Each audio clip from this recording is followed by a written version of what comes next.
Hey there, this is Mark and welcome to the Gun Guy channel. So if you are remotely interested in guns, you have probably heard a lot about this gun right now. And this is the Smith and Wesson Bodyguard 2.0, chambered in 380 ACP. And what you've probably heard about this gun is it can feed the masses with 7 loaves of bread and a few fish. It can leap tall buildings in a single bound, but can it really do that stuff? Let's find out.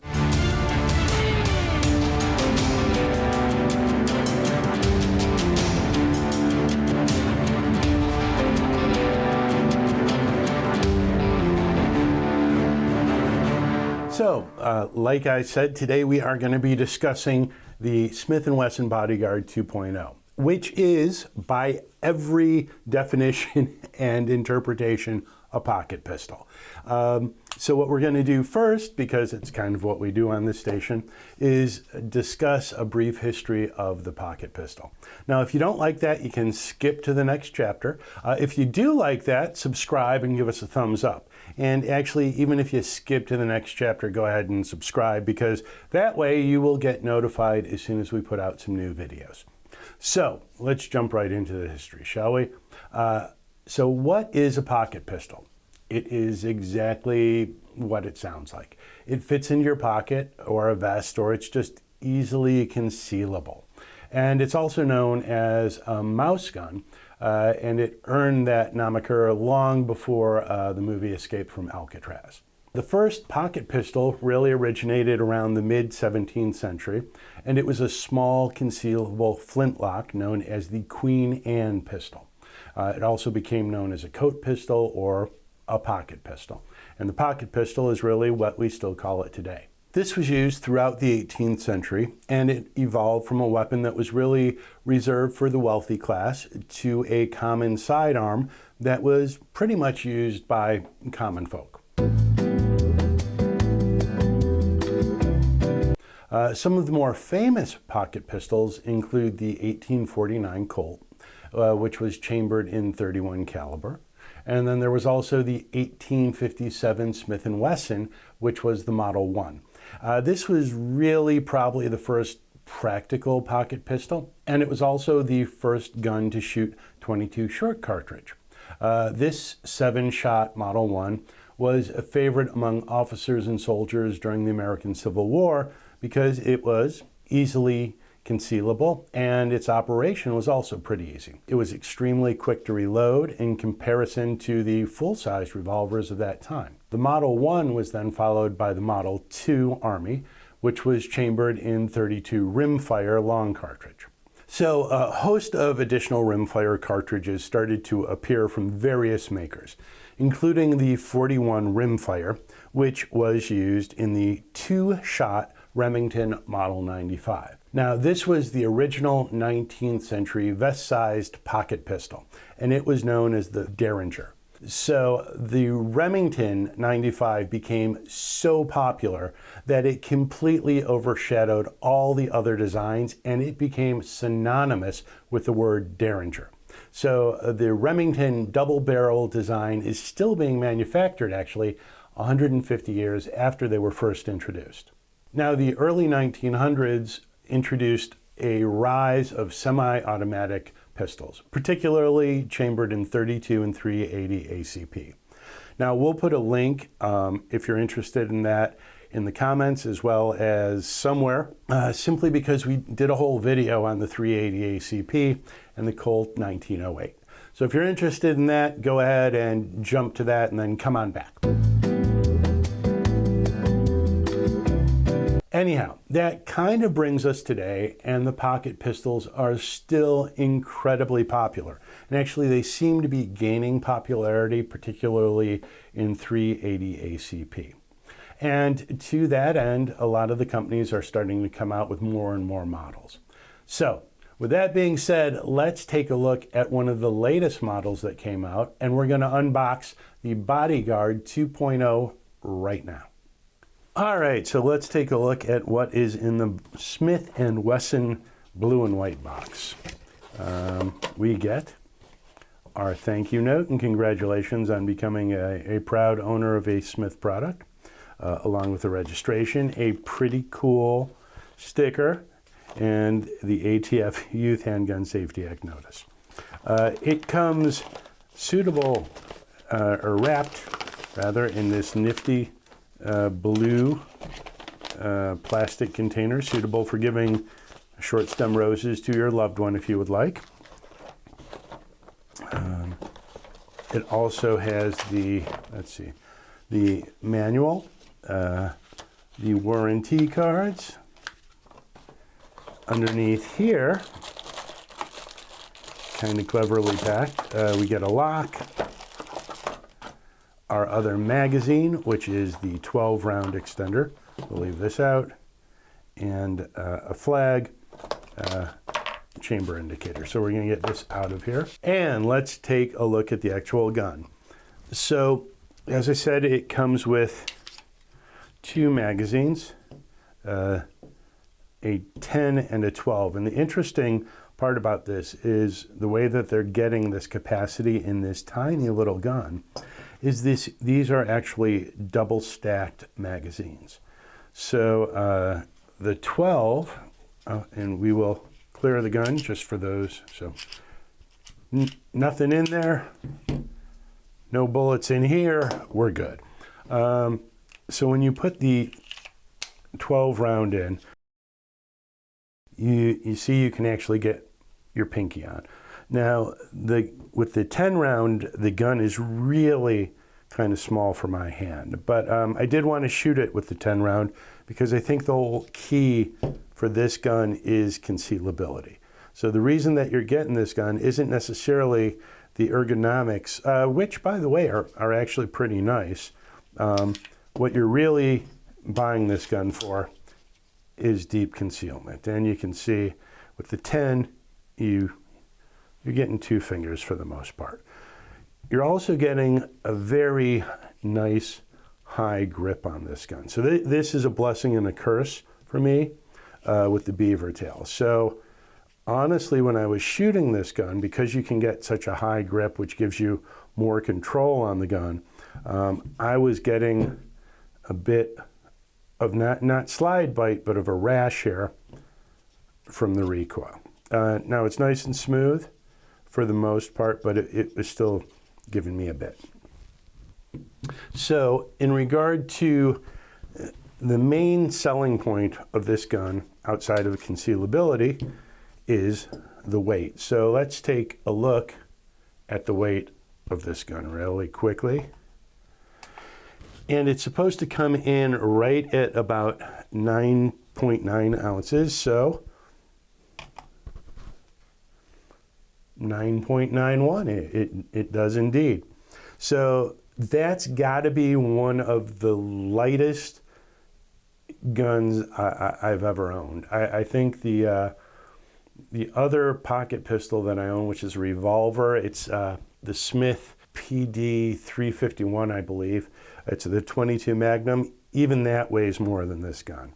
So let's take a look with how much it comes in at with the 12 ounce, or I'm sorry, not the 12 ounce, 12 round magazine. That brings it up to 11.78 ounces. And with the 10 round magazine, 11.46 ounces. So still super duper light. And in regard to the weight of a 380 ACP bullet, I am going to grab one real quick and let's weigh that. And the one Hornady Critical Defense 380 comes in at 0.32 ounces. So if you loaded it up with 10 or 12, I'm going to let you guys do the math because I was a theater major. Anyhow, it's still a super light gun. In regard to the actual dimensions of the gun, it has an overall width under an inch. So it is 0.88 inches. The length on this gun is 5.5 inches, with the barrel being 2.75 inches. The height on this gun, and that is with the flush magazine, is 4 inches. The sight radius on the gun is 4.5. Now, I wanted to point something out that I did not honestly notice when I was at the range. That's that the sights are off. So if you look at the rear sight, you'll see that it's skewed to the left. So I'm going to have to recenter that. It's not a major deal because I actually have the tools to push the sight over. It would be problematic if I didn't. And honestly, if you're just buying this as a quick pocket pistol for self-protection, I don't know if you would have that. So that's a quality control issue that probably should be addressed at the factory. But nonetheless, the rest of the gun is really pretty good. It has a black polymer frame and a stainless steel slide with an armonite finish. The barrel of this gun is also stainless steel, so that's nice. And as we said, the magazines, we have a 10 and a 12, they come with it. This is a striker fire gun, and this is the trigger from the Smith 2.0 series. I have a couple of these guns. I love this flat trigger. It's a very, very crisp trigger. So we're going to give you, it's got short reset and there's the wall, very little to no creep. So it's a nice clean break. We can do that again.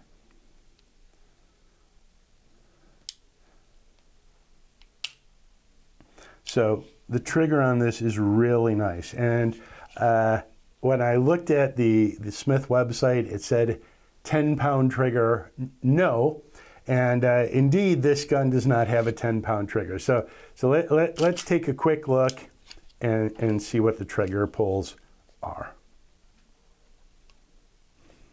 All right, so let's take a look. 3.04 ounces.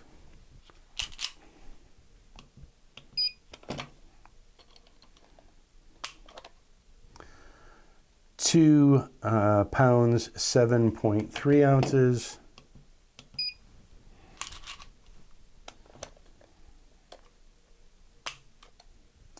2 pounds, 9 ounces. So it's got a really, really nice light trigger. It's a flat trigger. Really do like the trigger on this gun. I haven't shot it as much as some of the others that you'll see in the range footage, but nice trigger. It has a single, not ambidextrous, magazine release. It also has a non-ambidextrous slide release. It does, however, have a manual thumb safety. Now, lots of people don't like thumb safeties, and as I said, I really do like a thumb safety. And this one, you do not have to worry about it sliding off or on accidentally. It is a very stiff manual thumb safety. It's not going anywhere unless you intentionally put it off or on. So to that extent, now the only problem is honestly because the gun is so small, to reach the thumb safety on a draw if you were presenting it is going to be a challenge. So you would almost have to slide your hand back and then present. But again, with enough practice, that would be something that you could get used to, and I do like it.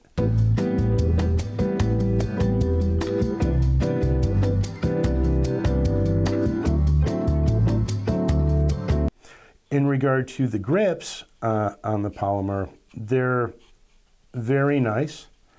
They're certainly strong enough to give you a decent hold on the gun, and the ergonomics on the grip are really, really nice. In regard to the slide itself, it's a very tight slide to manipulate. So not terribly easy if you have some kind of weak hand strength or some kind of problem with your hands. It would be difficult. I actually had jammed one of my fingers when we were at the range, or prior to going to the range, and I was having some trouble racking the slide. However, the serrations on the slide are really nice and honestly just easy to get a grip on. There are also some ears on the back of the slide where you can get a nice grip. There are stippled pads for your fingers or your thumb on this gun. The other thing, and again, it's because of the size of my hands, my hand seems to hit the slide release when I grip the gun properly. So could be a problem, but it didn't really present as one there. The only other thing is, because it's such a tiny gun, there's really no place to put contact with your left hand. So for those of us who are used to it, it might be challenging trying to find a good, comfortable shooting position to hold this gun. So that's it in regard to the grip. The sights on this gun, as I said, outside of just being out of alignment, it has a front bright orange sight with a tritium center. So that's a beautiful front sight. The rear sight is black serrated, and outside of being off center, it's a very nice sight. The main problem with this sight is actually that the notch in the back sight is just too large. So the front sight in no way, shape, or form fills that notch, meaning that you have a lot of wiggle room for mistakes or for misaiming when you have this gun on target. Again, at a short range, I don't think that's the end of the world. Plus, you can also replace these sights if you wanted to. In regard to field stripping the gun, you're going to lock the slide back. Case in point, it's pretty stiff.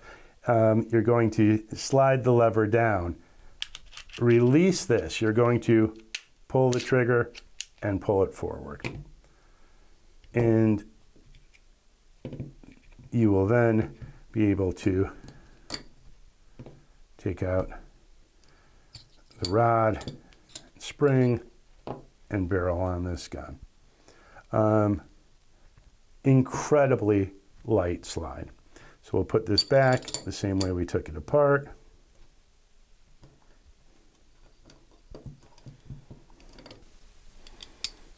Wow, this thing is incredibly stiff. That's what she said.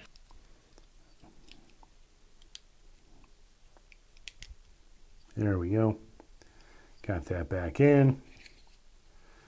I'll take this, slide it back, put the slide in, lever up, and voila, you have field stripped and reassembled your gun. One of the most natural things to do when you're looking at a new gun is compare it to an old gun. So what we'll do is we're going to take a look and compare it very briefly to some of the more popular 380s in the marketplace.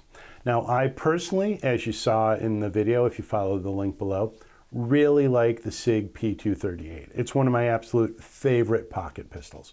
But the general public and the populace has spoken, and it seems like the LCP Max by Ruger is really the king of pocket pistols in 380. So let's compare it to the LCP Max.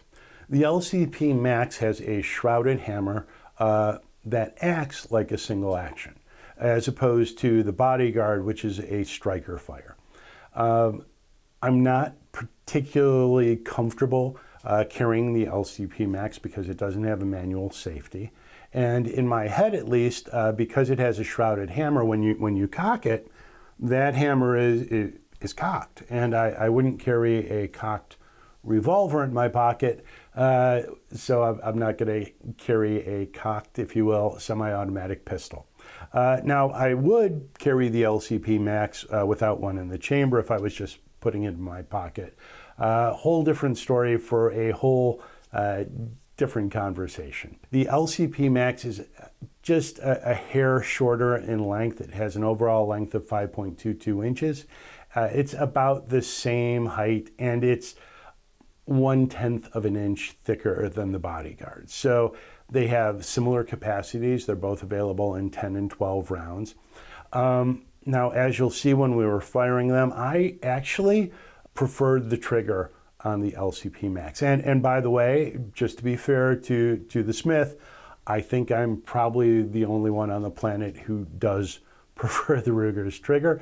The Bodyguard has the 2.0 trigger, which is a flat trigger, and it's awesome.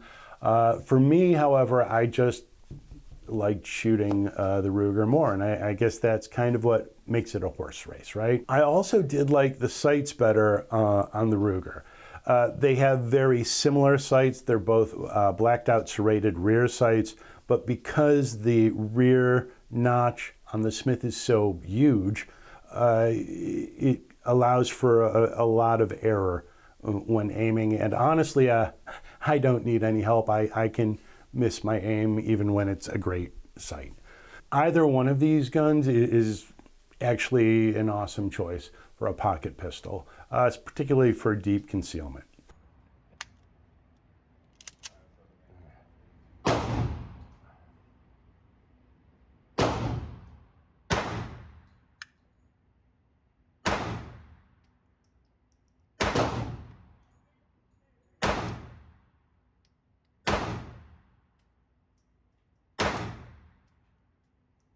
One of the other guns that happens to be my personal preference in pocket pistols is the Sig P238. Now, as you've probably seen, I talk about this gun in a lot of different videos. I love that gun. That was my pocket pistol for a very, very long time. The gun itself is a lot heavier than the Bodyguard. The Sig weighs in at 15.2 ounces unloaded. It also has far less capacity. So with a flush grip, it's 6. With the pinky extender, it's 7 plus 1. The capacity on the Bodyguard is really significantly better. It's also 1.1 inches thick, so it's thicker. But because the P238 is a 1911 style gun, love the trigger. So again, I would prefer that trigger to the trigger on the Bodyguard. But the Bodyguard trigger, I do like the 2.0, so it is still a great trigger.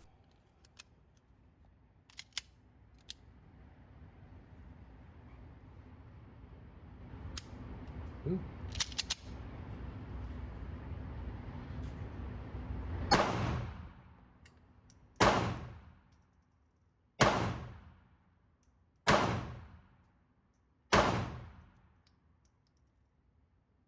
In regard to the other gun we compared it to, that is the Sig P365 380. This happens to be one of my everyday carry guns, and I love this gun as well. Yes, it's true, I am a Sig fanboy. This gun is 5.8 inches long, so it's just a hair longer, but believe it or not, that really does make a difference. It's also a lot heavier. It's 15.7 ounces. So it makes it just a little bit too heavy and a little bit too big to carry comfortably if if I'm in gym shorts or if I have a very light suit coat or sport coat on. So I would probably use the Bodyguard if I was, just in gym shorts or in a suit coat.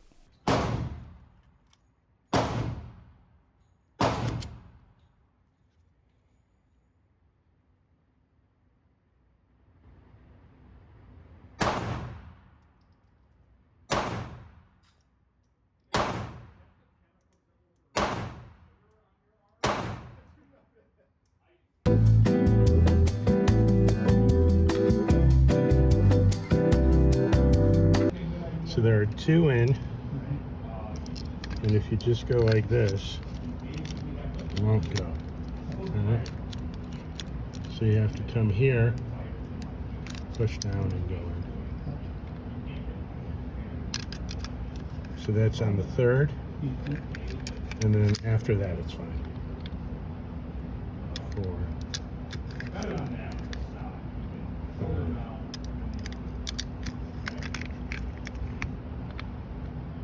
6,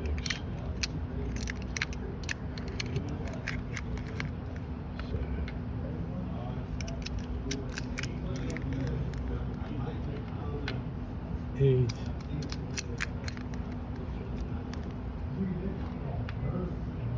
9. I don't think I'm getting 10 in yet. Nah, 9 it is.